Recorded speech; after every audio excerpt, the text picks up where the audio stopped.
KD group study में आपका बहुत बहुत स्वागत है। आज हम लोग थोड़ा पिछला क्लास 6 की जो सीरीज़ चल रही थी उसे ख़त्म करने का प्रयास करेंगे। 11 चैप्टर था आपका समीकरण एक चर में। उसमें हमने ये पीछे आपको बताया था कि समीकरण क्या होता है। ठीक है, समीकरण हमने बताया था एक चर में यानी सिर्फ एक्स एक्स रहेगा या सिर्फ वाई वाई रहेगा। ठीक है, आप सुनिए यहाँ पर अब हम लोग जो है जो भी समीकरण एक चर में पढ़े हैं उसे हम लोग रैखिक समीकरण या रेखीय समीकरण भी कहते हैं। जो एक चर में हो, जो जिसकी अधिकतम घात एक होती है, तो उसका हम लोग दैनिक जीवन यानी डेली लाइफ में क्या यूज होता है ये सीखेंगे। तो आइए पहले बेसिक से थोड़ा स्टार्ट करते हैं, फिर थोड़ा सा हम लोग उसके दैनिक जीवन यानी डेली लाइफ के क्वेश्चन को अटेम्प्ट करेंगे। तो आइए देखते हैं। तो यहाँ पर मैंने 3 या 4 क्वेश्चन आपके रिवीजन के लिए एक तौर पर लिख दिया है, क्योंकि बहुत समय हो गया ना उसको पढ़ते पढ़ते। तो अब आइए देखते हैं इसको। तो निम्नलिखित कथनों को आपको समीकरण के रूप में लिखना है। ठीक है, लिखा है निम्नलिखित कथनों को समीकरण के रूप में लिखें। तो पहला दिया है x और 6 का योगफल 3 है। ठीक है, क्या बोला है? x और 6 का योगफल 3 है। कितना है? सॉरी, x और 6 का योगफल 13 है। वही मैं सोच रहा हूँ 3 कैसे हो सकता है। सॉल्यूशन हो सकता है उस केस में, लेकिन आपके लेवल पे अभी नहीं होगा। सॉल्यूशन देखिए, x और 6 का योगफल 13 है। तो भैया प्रश्नानुसार, ये पहला है आपका प्रश्नानुसार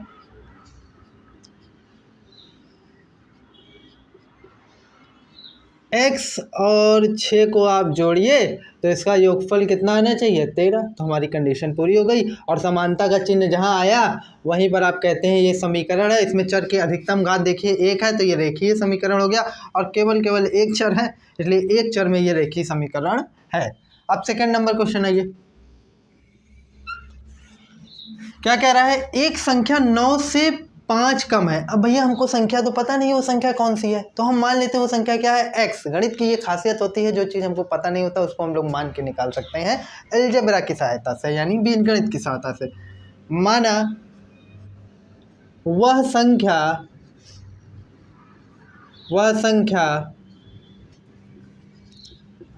x है। ठीक है, अब आइए प्रश्नानुसार अगर आप देखेंगे तो पाएंगे क्या बोल रहा है। देखिए, एक संख्या 9 से 5 कम है, यानी कि उस संख्या में हम 5 घटाते हैं। 5 कम है ना, इसलिए 5 कम कर दिए, तब जाकर हमको 9 मिलता है। तो ये आपका दूसरा समीकरण हो गया। ठीक है, अब आइए तीसरा नंबर क्वेश्चन पर हम लोग देखते हैं क्या है। तो इसमें देखिए, किसी संख्या का दुगुना 6 है। अब हमको पता नहीं वो संख्या कौन है, फिर वही काम। माना वह संख्या x है, माना वह संख्या x है। अब हमसे ये बोल क्या रहे हैं? प्रश्न के अनुसार आइए, प्रश्नानुसार तो क्या कह रहे हैं कि किसी संख्या का दुगुना, तो x माने है वो संख्या, उसका 2 गुना किए तो कितना मिलना चाहिए? वो बोले 6 है, तो हमने 6 लिख दिया। तो इस तरीके से आप इसको भी एक समीकरण में परिवर्तित कर सकते हैं। देखिए, हमें यहाँ बोला है सिर्फ समीकरण में बदलना, इसका सॉल्यूशन नहीं करना। ऑल्दो सॉल्यूशन मैंने आपको पीछे सिखाया हुआ है, और जब हम डेली लाइफ से रिलेटेड क्वेश्चन करेंगे तो वहाँ सॉल्यूशन भी देखेंगे, लेकिन अभी हमारा जो क्वेश्चन बोल रहा है बस हम उतना ही करेंगे। अब आइए हम लोग थर्ड हो गया, फोर्थ देखते हैं कि फोर्थ क्या कह रहा है। तो फोर्थ अगर देखा जाए तो फोर्थ क्या है? x का 5वां भाग 3 है, तो इसमें डायरेक्ट बोल दिया है। तो x का 5वां भाग यानी x का 5वां भाग यानी बटे 5। अगर किसी चीज़ का 2 भाग करना है तो उसके बटे 2 कर दीजिए। ठीक है, किसी चीज़ का 3 भाग करना है तो उसके बटे 3 कर दीजिए। 4 भाग करना है तो बटे 4 कर दीजिए। उसी प्रकार ये कह रहे हैं x का 5वां भाग, तो हमने x बटे 5 कर दिया। कितना है? 3 है, तो ये हो गया बराबर 3। तो ये भी एक समीकरण हो गया।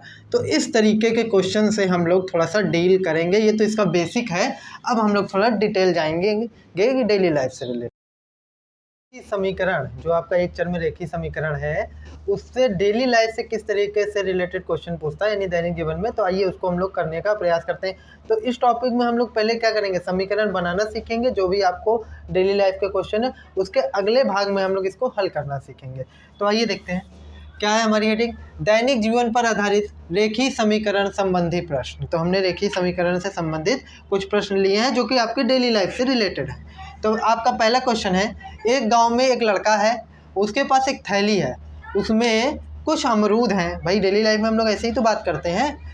फरीद ने सुनील के थैले में 10 अमरूद और डाल दिए, इस प्रकार सुनील के थैले में 22 अमरूद हो गए।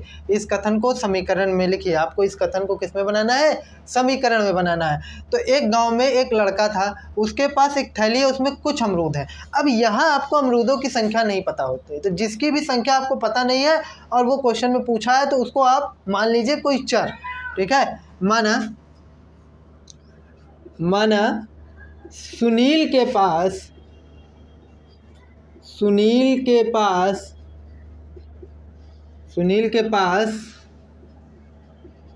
x अमरूद थे। कितने अमरूद थे?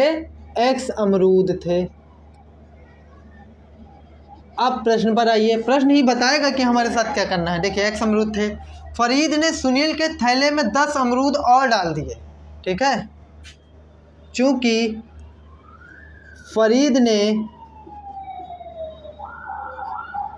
सुनील के थैले में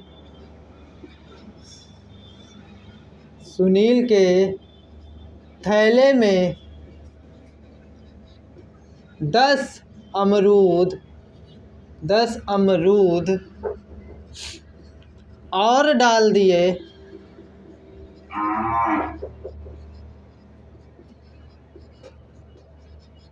इस प्रकार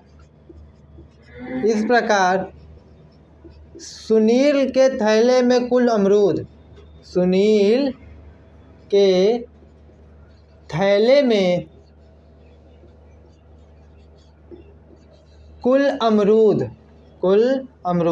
हम आप ही से पूछ रहे हैं, बताइए कुल अमरूद कितने होंगे, आप बताइए।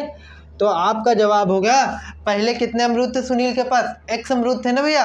तो आप कहेंगे x, अब फरीद जो उसके मित्र थे उन्होंने 10 अमरूद और डाल दिए, तो कुल अमरूद कितने हो जाएंगे? x + 10। अब आइए थोड़ा प्रश्नानुसार। प्रश्न हमें एक चीज़ और कह रहा है, प्रश्न हमें कह रहा है कि अभी समीकरण नहीं बना, तब समीकरण तब तक नहीं बनेगा जब तक उसके बीच बराबर या इक्वल का चिन्ह नहीं आता। प्रश्न हमें कह रहा है कि थैले में कुल कितने अमरूद थे? 22 अमरूद। सुनील के थैले में कुल 22 अमरूद थे, ये हमको प्रश्न बता रहा है। और हमने अपना गुणा और गणित लगाकर बताया कि थैले में x + 10 अमरूद थे, मतलब ये भी कुल अमरूद है थैले में और वो भी कुल अमरूद है थैले में, बस उसका रूप परिवर्तित है। तो जब दोनों एक ही थैले के कुल अमरूद हैं तो दोनों आपस में बराबर होने चाहिए, बिल्कुल उस प्रकार से जिस प्रकार से दुश्मन का दुश्मन दोस्त होता है, उसी तरीके से ये भी एक ही थैले का अमरूद है और वो भी उसी थैले का अमरूद है, तो दोनों आपका बराबर हो जाएगा क्योंकि दोनों सुनील के ही थैले के कुल अमरूदों की संख्या है। तो इस तरीके से आपको एक समीकरण या इक्वेशन मिल जाएगा, रेखीय समीकरण, जो कि हमारा प्रश्न कह रहा था बनाने को। अब आइए सेकंड नंबर, देखिए इस तरह के क्वेश्चन में करते हैं क्या है ना भैया, सबसे पहले हम जो भी राशि नहीं पता होती उसको x बराबर मान लेते हैं। मानने के बाद एक व्यंजक प्राप्त करते हैं। देखिए हमने x बराबर माना, फिर एक व्यंजक प्राप्त किया, ठीक है। जब चार अचर संख्याओं को जोड़ते घटाते हैं तो वो व्यंजक होता है, आप पीछे इसको डिटेल में पढ़े होंगे, ठीक है।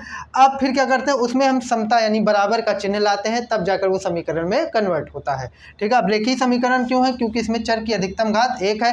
एक चर में रेखीय समीकरण क्यों है? क्योंकि सिर्फ और सिर्फ एक ही चर यहाँ उपलब्ध है, ठीक है।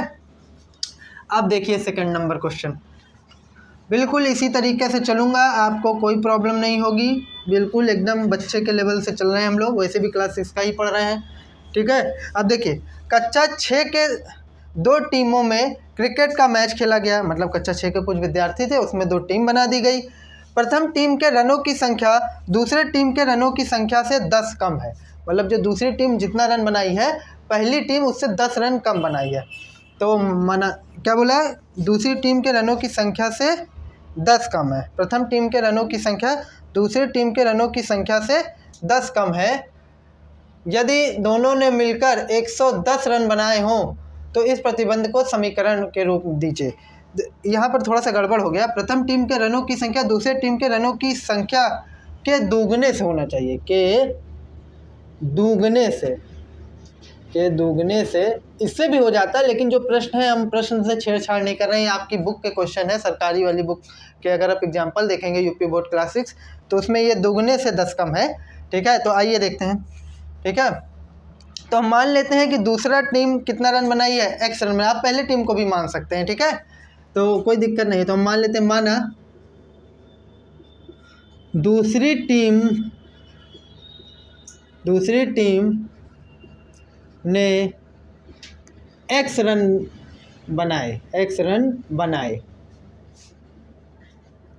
तब पहली टीम द्वारा बनाए गए रनों की संख्या, पहली टीम द्वारा बनाए गए रनों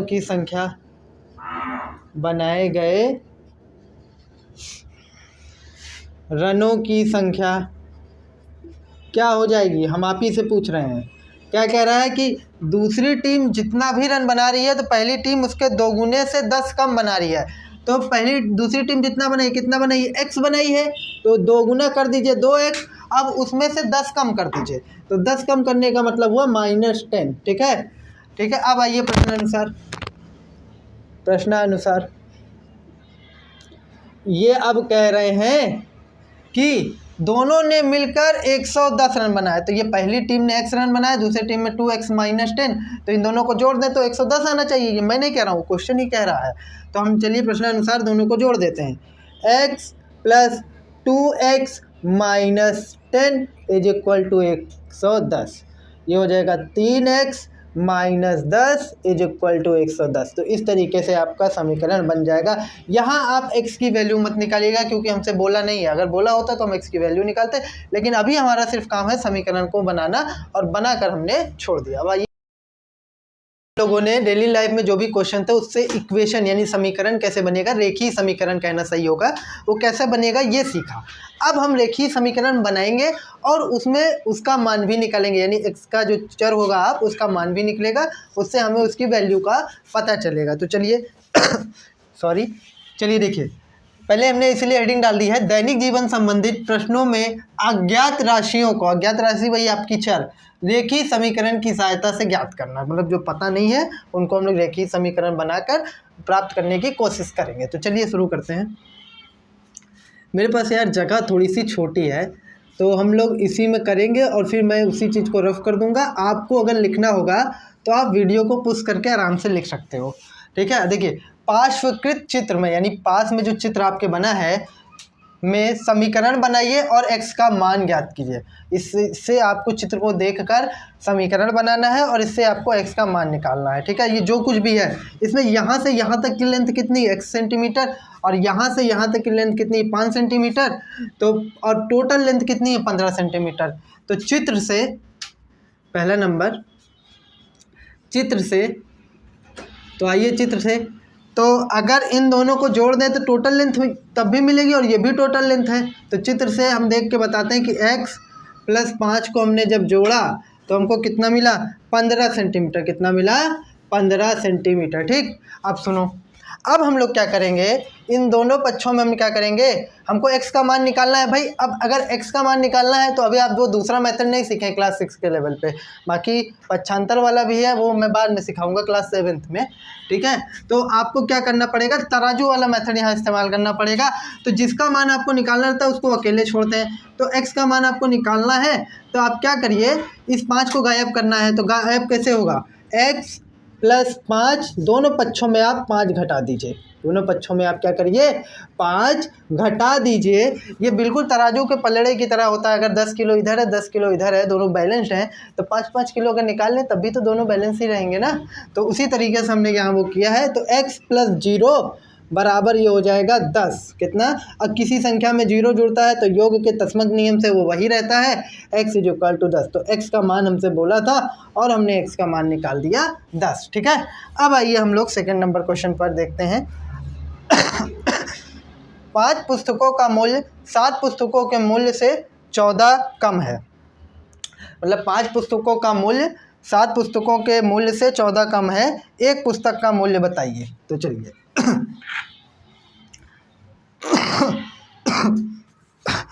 अब एक पुस्तक का अगर मूल्य बताना है तो हमको पता तो है नहीं एक पुस्तक का मूल्य क्या होगा, तो हम इसी को मान लेते हैं।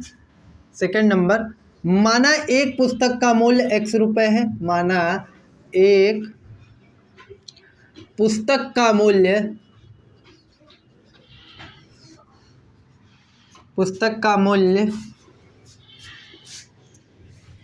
रुपये x है।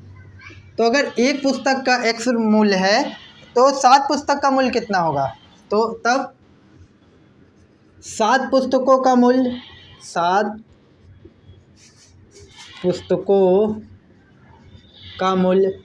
पुस्तकों का मूल्य कितना आएगा?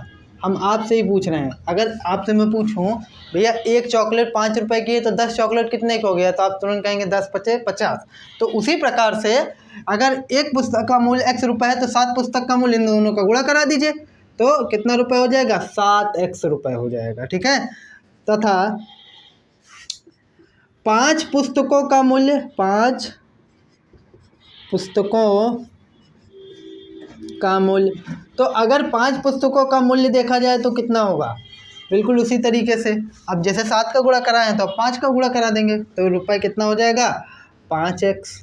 अब समझिएगा, कह रहा है 5 पुस्तकों का मूल्य, यहाँ पर ही कहानी है, 5 पुस्तकों का मूल्य 7 पुस्तकों के मूल्य से 14 कम है। ठीक है। तो अब देखिए 5 पुस्तकों का मूल्य की बराबरी वो कब कर पाता है? जब 7 पुस्तकों के मूल्य में हम लोग 14 रुपये घटा देते हैं। समझिएगा, यहीं पर कहानी है पूरी प्रश्नानुसार कि 5 पुस्तकों का मूल्य भैया कब 7 पुस्तकों के मूल्य के बराबर हो जाता है? तो 5 पुस्तकों का मूल्य कितना हो गया? 5x। 7 पुस्तकों का मूल्य हो गया 7x। अभी तो दोनों को बराबर नहीं कर सकते क्योंकि दोनों अलग अलग हैं। वो 5 पुस्तक का दाम है, वो 7 पुस्तक का दाम है। लेकिन जब 7 पुस्तक वाले के दाम में हम 14 कम कर देते हैं तब जाके वो 5 पुस्तक की बराबरी कर पाता है। तो इस तरीके से हमारा ये समीकरण मिल गया। अब इस समीकरण को सॉल्व करना है, तो अभी हमको क्या, ये 7x दिक्कत दे रहा है, तो हम लोग क्या करेंगे, दोनों पक्षों में 7x घटा दें। ये मैं पीछे आपको तराजू मेथड बताया था। तो 5x माइनस 7x और बराबर 7x माइनस 14 माइनस 7x। बिल्कुल तराजू के पलड़े वाला हाल है, दोनों में 2-2 किलो निकाल लीजिए, कोई मतलब नहीं, तब भी तो बैलेंस रहेगा। तो हमने 7x दोनों निकाल लिया। अब देखिए 7 में से 5 गए, यहाँ पर कितना बचा? 2x। चिन्ह किसका लगेगा बताइए जल्दी से? चिन्ह किसका लगेगा? माइनस का लगेगा भैया। क्यों? क्योंकि माइनस वाला बड़ा है। अब देखिए ये 7x यहाँ प्लस में, 7x यहाँ माइनस में, तो दोनों घट के 0 हो जाएंगे। तो 0 माइनस 14। अब देखिए माइनस 2x माइनस 14। अब हमको जिसकी वैल्यू निकालनी होती है उसको अकेले छोड़ना पड़ता है। तो अब यहाँ पर -2 हमको हटाना पड़ेगा। तो एक काम करिए, दोनों पक्षों में -2 से भाग दे दीजिए। तो जैसे ही दोनों पक्षों में -2 से हम भाग देंगे तो ये हो जाएगा -2x बटे -2x बराबर -14 बटे -2। 2x से नहीं देंगे, सॉरी, क्योंकि केवल 2 हटाना है ना, 2 का ही तो हमको x का मान निकालना है, तो x क्यों हटाएंगे? तो ये -2 और -2। ठीक है। जैसे मान लीजिए एक तराजू में 6 किलो इधर है, 6 किलो इधर है, तो अगर दोनों बराबर है, दोनों का तिहाई भाग अगर हम निकाल लेते हैं तो दोनों में 2-2 किलो रह जाएगा और तब भी तो बराबर रहेगा दोनों। तो उसी तरीके से -2 हमने दोनों में हटा लिया, वो भी भाग के रूप में। तो ये -2 से -2 कट जाएगा और यहाँ माइनस से माइनस कैंसिल, 2 सत्ते 14। तो x की वैल्यू कितनी आ गई? 7। कितनी आ गई? 7। तो यहाँ पर मैं लिख देता हूँ x बराबर 7। ठीक है। तो एक पुस्तक का मूल्य कितना है? 7 रुपये। तो एक पुस्तक का मूल्य कितना है? 7 रुपये। तो आप लिख सकते हैं अतः एक पुस्तक का मूल्य 7 रुपये है। अब नेक्स्ट और लास्ट क्वेश्चन देखते हैं हम लोग आज के लिए। क्या है ना, वीडियो बहुत लंबी हो जाती है तो फिर पढ़ने में भी आप लोगों को बोरिंग लगता है, इसलिए हम लोग थोड़ा थोड़ा पढ़ेंगे तो ठीक रहेगा। तो चलिए देखते हैं। वो है तीसरा क्वेश्चन, मोहिंदर की वर्तमान उम्र बताइए यदि 10 वर्ष पहले वह 35 वर्ष का था। तो मोहिंदर की हमको वर्तमान उम्र बतानी है, तो हमको पता है नहीं, तो जो पता नहीं होता मैथ की खूबसूरती का इस्तेमाल करेंगे, उसको मान लेंगे। माना मोहिंदर की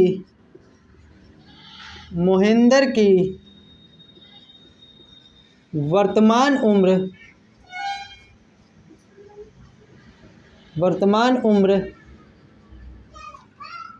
x वर्ष है। अब अगर x वर्ष मान लिए तो क्या कह रहा है 10 वर्ष पहले, अगर अभी वो 10 साल का है। अच्छा चलिए मैं आपसे पूछता हूँ, अगर आप अभी मान लीजिए 15 साल के हैं तो 10 वर्ष पहले कितने साल के रहे होंगे? 5 साल के। कैसे निकाले आप लोग? 15 में से आपकी जो भी उम्र है उसमें से आपने 10 घटा दिया, ठीक है। तो उसी तरीके से 10 वर्ष पहले 10 वर्ष पहले मोहिंदर की उम्र,